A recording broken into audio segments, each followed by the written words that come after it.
The UK is in rapid decline. Millionaires, entrepreneurs, and even normal people are escaping the country very, very quickly, which begs the question, if you're gonna leave the UK, where should you go? So to answer the question, we should first look at what are the things that are causing people to leave the UK? What are the problems that people are trying to fix when they leave the UK? The first one is this is gonna be crime. As of filming this video, there's literally riots on the streets of the UK, which is making the place even less safe than it was before. And as someone who lived in the UK for 4 years, I can tell that it was never that safe. There were always like stabbings on the street where I was living and things like this. So you're probably going to go to a place that is more safe. The second thing is going to be the taxes. The UK taxes are already crazy. And in principle, I am not against taxes if you actually get something for those taxes. And perhaps one day you got something for the taxes in the UK, but nowadays you just don't. And you probably also want to go to a place that has better weather. The UK weather is absolutely atrocious. And you'll also probably want to go to a place that has a big population of British expats. So as we go through this list, these are all countries that are very popular specifically for British residents that are going to give you the things that you're probably looking for when you're leaving the UK. The first place you're going to think about are probably going to be other English-speaking countries like the US or Canada or Australia. But I wouldn't actually recommend any of these places because while they might be better than the UK, depending on your situation, a lot of these countries nowadays have a lot of the same problems as the UK does. The crime is going up in a lot of these places. The taxes are going up in a lot of these places. The freedoms are going down. And that was another thing that I forgot to mention about the UK. Your freedoms are going down. One of the things that the UK has prided itself on is the freedom of speech and the personal freedoms you have. Well, in the UK, with the new law that they've enacted, where they literally are telling you that you're not allowed to say certain things that go against the government's agenda on social media, you no longer really have that freedom. And the same thing is happening in a lot of these other Western countries.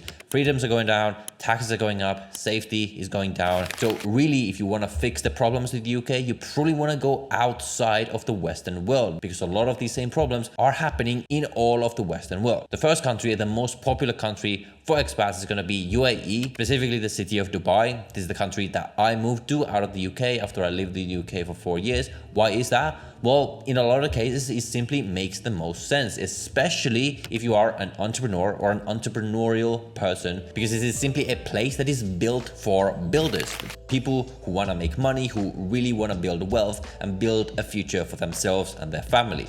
They have 0% income tax and 0 or 9% corporate tax based on sort of the revenue of your business and a couple of other factors. I made a full guide on the UAE corporate tax if you want to watch that. And the UAE basically just fixes all of the problems that you're going to have in UK. It is one of the safest places to be in the world. It is a forward-looking place rather than a past-looking place, which the UK increasingly is. And contrary to what many people believe, it actually has very good personal and financial freedom. Sure, there are certain things that you're not going to want to say, but you're going to need to ask yourself, do you want to say those things or not? There are certain things you can say in the West that you cannot say in some of these countries we're about to talk about, absolutely. But there are also nowadays many things that you simply cannot say in the West. Because if you go against their agendas and you talk about the things that they don't want you to talk about, you are going to be cancelled or even sent to prison in many cases, as we've seen in recent times. The UAE also works great because you have direct flights with Emirates, the best airline in the world, in my opinion, a big population of British expats. I personally know many British people who have left the UK to go to Dubai, and the time difference is not that bad. It's only 4 hours. And the reason why the UAE also makes so much sense is that it's simply very easy to move there. All you have to do is set up yourself a company and then hire yourself as the manager or director of that company, and then you can give yourself a work visa. Or if you buy property or something like that, you can get a golden visa. Basically, there's many ways to move to the UAE.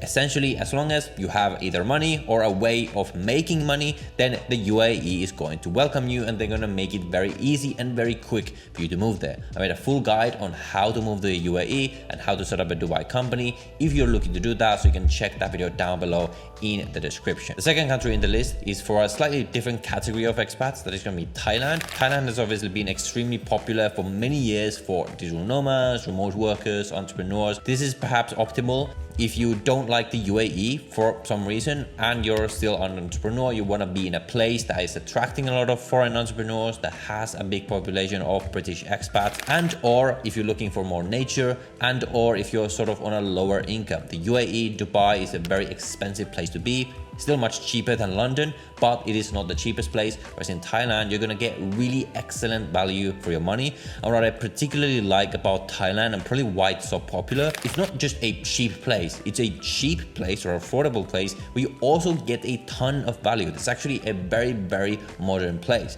The kind of thing that people from the UK or the West often think is that all these countries in Southeast Asia are just dumps where sure you can save money, but like you're not gonna get the value. These days, countries like Thailand, some of the other countries we're gonna talk about, are affordable, but you get often better quality than you would in the West. What I dislike about the UK is that everything there is just super old. The infrastructure is old, like the trains are old, like everything there is just super old. Whereas in places like Thailand, because they're developing so fast, the cities are actually extremely modern. Like Bangkok in many ways is more modern than London. You get state-of-the-art healthcare at very affordable prices, amazing food, just like very high quality of life for not a very high price. In terms of how to move there, Thailand has probably the best range of visa options out there. For many people, the best option is going to be the new Destination Thailand visa that essentially allows you to stay in the country for up to 6 months, and that visa can then be extended, so you can basically use this visa to live in the country. Or if you are a bit wealthier and or if you're looking for a more longer term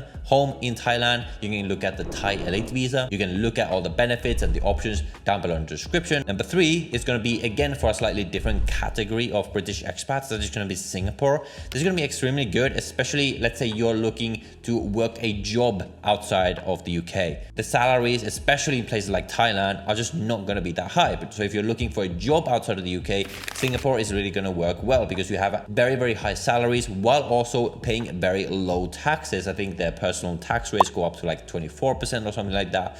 But also Singapore is going to work extremely well for entrepreneurs. Basically, it's going to be slightly harder to move there than Dubai, and Singapore is going to be more expensive. In fact, in many ways, much more expensive than Dubai. So this is going to work either for people looking to work a job there, or if you're just making a lot more money. This is also very popular specifically for British expats because it's English speaking, and it has like a mix of Asian and Western culture in the same place. So if you're looking to move to Asia, then this is sort of the softest landing that you're gonna have, because you're gonna have access to all the same amenities like the Western lifestyle that you might be used to in places like London. The big con is gonna be simply that it's gonna be a lot more expensive, and you are gonna pay some taxes there, although they're gonna be nowhere near at the level of the UK. Place number 4, now this is not a country, but a category of countries. It's gonna be Eastern Europe. The big pro for British expats is that it's gonna be geographically very close to the UK. The con, at least in my opinion, is that the weather isn't going to be as good. Perhaps the infrastructure isn't going to be as good as in Asia or the Middle East, but it's going to work well for many people. Again, if you're perhaps on that lower income category where you just want to get the most value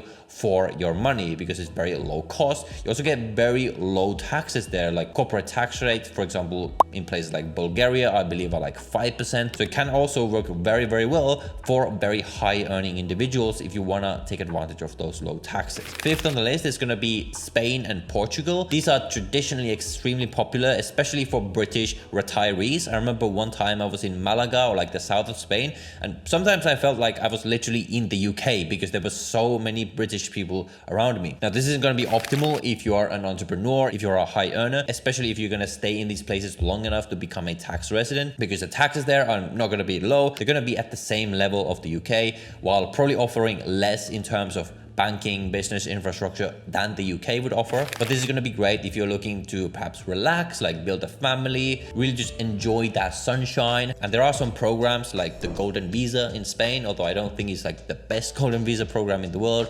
And they've had the NHR program in Portugal, which I believe they are closing down. So there are ways to get these places and perhaps take advantage of some tax benefits. In Spain, they also have the Beckham law. Country number 6 is Malaysia. This is also for someone if you're perhaps looking to relax, you're looking to live a more quiet life, perhaps if you're building a family and you like the idea of Asia, but you don't like the vibes of Thailand or like Indonesia, that perhaps for younger people. I was personally in Malaysia a couple of months ago. I did not like it simply because it's not really optimal for me, who I am. But for older folks, if you're established and you can, let's say, go for the MM2H program, where basically with a bank deposit and a property purchase, you can get residency in Malaysia. Malaysia can also work extremely well. Then we also have Indonesia. Indonesia offers a lot of the same benefits as Thailand does, extremely popular for Western expats. You're gonna have a lot of Australians in here because it's quite close to Australia. I sort of have a love-hate relationship with Indonesia, specifically Bali, because Bali is usually the place that you're gonna look at as an expat. I don't like the fact that it's so full of Westerners, which I know is ironic because I'm a Westerner, but it is still something to consider.